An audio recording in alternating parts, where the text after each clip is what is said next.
Chapter 5. That was one hell of a pee, says Michael as I sit down.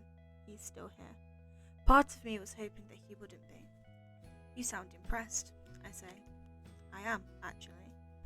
Becky, Evelyn and Lauren are now talking across the table to some other girls from my year, who I don't really know.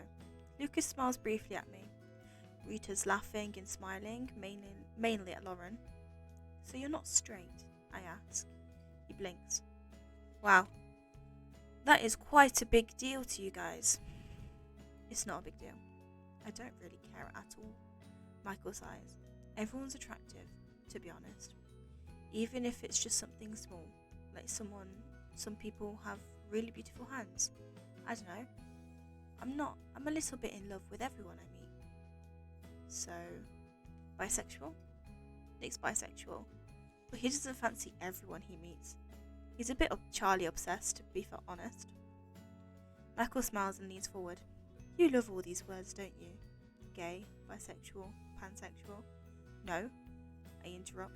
Not really. Then why label people? I tilt my head. Because that's life. Without organisation, we descend into chaos.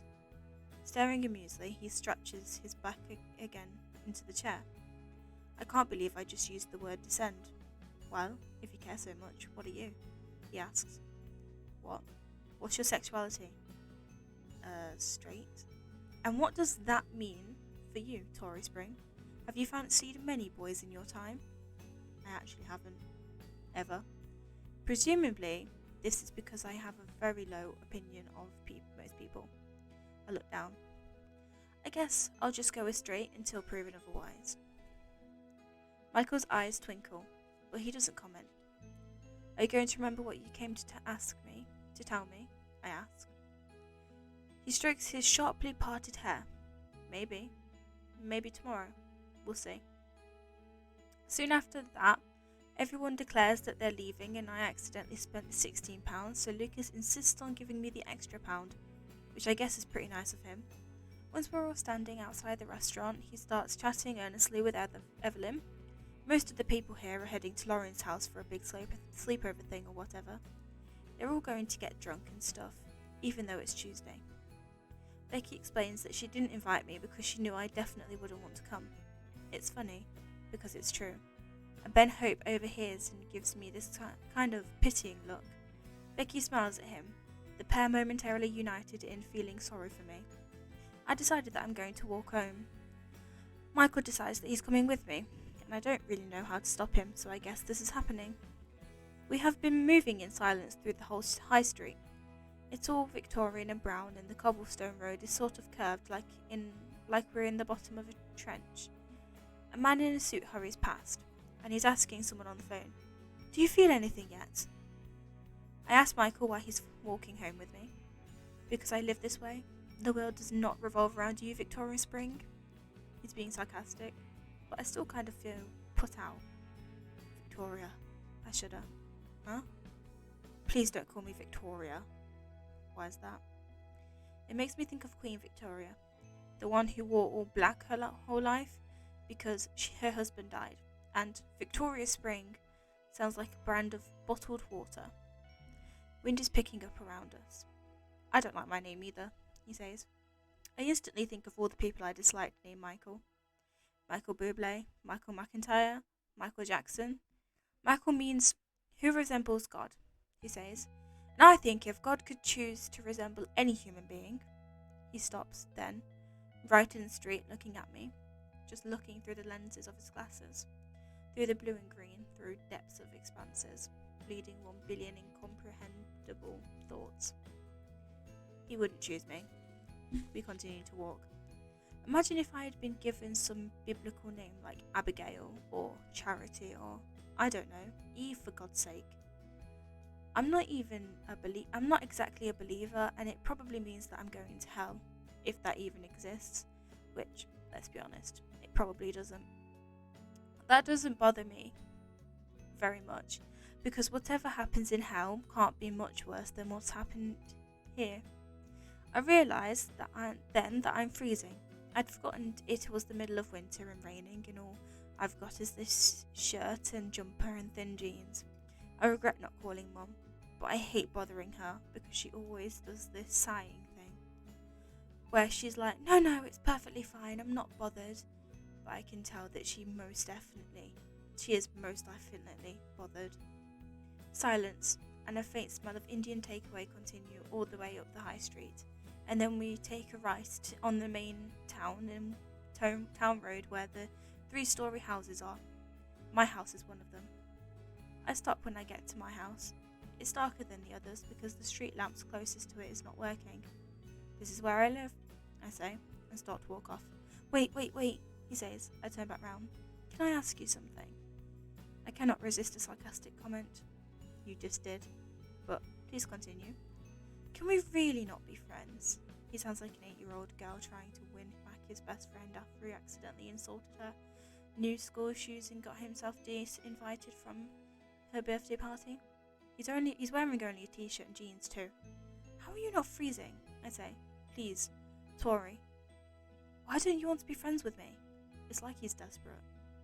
Why do you want to be friends with me? I shake my head. We're not in the same year. We're not similar in any way whatsoever. I literally do not understand why you even care about me. I stopped then, because I was about to say me. But I realised midway through that would be a truly horrifying sentence. He looks down. I don't think that I understand either. I'm just standing there, staring. Are you high? I say. He shakes his head and laughs. I remember what I was going to tell you, he says. You do? I remembered it the whole time. I just didn't want everyone to hear because it's not their business. Then why did you come and find me in a busy restaurant? Why did you not find me at school? For a second he genuinely seems to be offended. Don't you think I've tried? He laughs. You're like a ghost. It takes a lot of willpower not to just turn around and leave. I just wanted to tell you that I'd seen you before. Jesus Christ, he's told me that before. You told me that yesterday. No, not at Higgs. I saw you when you came to look around Trum. Last year. It was me who took you around the school. The revelation blossoms. I remember exactly now. Michael Holden had showed me attentively round Trum when I was deciding whether to go there for sixth form. He'd asked me what A-levels I wanted to do and whether I liked Higgs very much, and whether I had any hobbies, and whether I cared so much about sports. In fact, everything he'd said had been utterly unremarkable. But it's impossible. But you were so normal. He shrugs and smiles, and the raindrops on his face almost make him seem like he's crying. There's a time and a place for being normal. For most people, normal is their default setting, but for some people, like you and me, normal is something we have to bring out, like putting on a suit for a posh dinner. What? Now he's being profound. Why do you need to tell me this? Why did you need to track me down? Why was it that important? He shrugs again. It wasn't, I guess. But I wanted you to know, and when I want to do something, I usually do it. I stare at him. Nick and Charlie were right. He's the strangest person I've ever met. He holds up a hand and sends me a slight wave. See you soon, Tory Spring. And then he wanders away. I'm left standing under the broken street lamp in my black jumper in the rain, wondering whether I'm feeling anything yet, and realising that it's all very funny because it's all very true. 6. I head inside. Go into the dining room and say hello to my family. They're still at dinner, as usual. Well, except Oliver, since dinner's kind of a 2 to 3 hour job in our house. Oliver's always allowed to leave the table once he's done, and I can hear him playing Mario Kart in the living room. I decide to join him. If I can swap bodies with someone for a day, I would choose Oliver. Tori! As soon as I enter, he rolls over on the futon and stretches his arms towards me, like a zombie raising out of the grave. He must have had yogurt all down his jumper today, and he has paint on his face. I can't win Rainbow Road. Help me. I sigh, sit down on the futon next to him, and pick up the spare Wii remote. This track is impossible, bro. No, he whines. Nothing's impossible. I think the game's cheating. The game can't cheat. It is. It's cheating on purpose. It's not cheating. It's not cheating you, Ollie. Charlie can win. It just doesn't like me. I proceed, a large and exaggerated gasp springing up from the futon.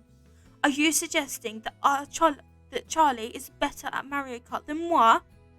I start to shake my head. Nah. Nuh-uh. I'm the Mario Kart Empress. Oliver laughs, his fluffy hair waving around to top his head and fall back on the futon. I lift him up and sit him on my lap. Alright, I say. Rainbow Road is going down.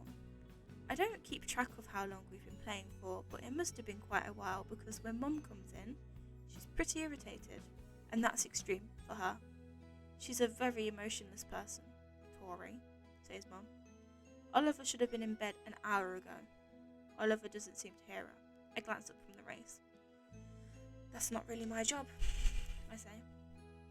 Mum looks at me, expressionless. Oliver, it's bedtime, she says, still looking at me. Oliver quits the game and trots off, high-fiving me on the way, even when he's gone. Mum still doesn't stop looking at me. Do you have something to say? I ask. Apparently she doesn't. She turns round and leaves. I get in a quick round of Luigi circuit before heading to my own room. I don't think my mum likes me very much. That doesn't mean I don't really like her. That doesn't matter, because I don't really like her either. I put the radio on and blog until the early hours. The radio is playing all this dubstep crap, but I've got it on so quietly, so I don't care too much. I can't be bothered to leave my bed except to make at least 5 trips downstairs for more diet lemonade. I check the Solitaire blog, but there's nothing new, so I spend ages scrolling all my favourite blogs, reblogging screen caps of Danny Darko and Submarine and The Simpsons taken out of context. I write a couple of whiny posts about I don't even know what, and I almost changed my display picture, but I can't find anything where I look normal, so I fiddle around with my blog's theme HTML for a bit to see if I can remove the gaps between each post.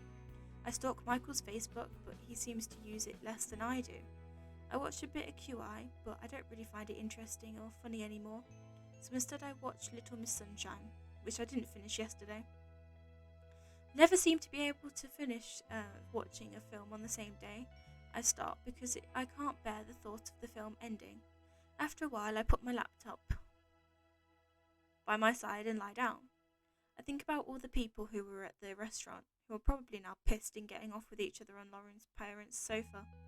At some point I fall asleep, but I can hear all these creaky noises coming from outside, and something in my brain decides that there is definitely some kind of giant and or demon stomping around in the road. So I get up and close the window, just to make sure that whatever it is cannot get inside. When I get back into bed, every single thing you could possibly think of in one day decides to come to me all at once, and suddenly there's a small lightning storm inside my head. I think about Solitaire, and then I think about Michael Holden, and why he said we should be friends, and what he was really like when he was at Trum. Then I remember Lucas and how embarrassed he was, and I wonder why he made all that effort trying to find me. Then I remember his Hawaiian shirt, which still enormously irritates me, because I hate to think that he's become some indie band wannabe. So I open my eyes and wander around the internet to take my mind off it all. And once I feel relatively okay, I fall asleep with the glare of my blog homepage warming my face, and the hum of my laptop soothing my mind, like crickets on a campsite.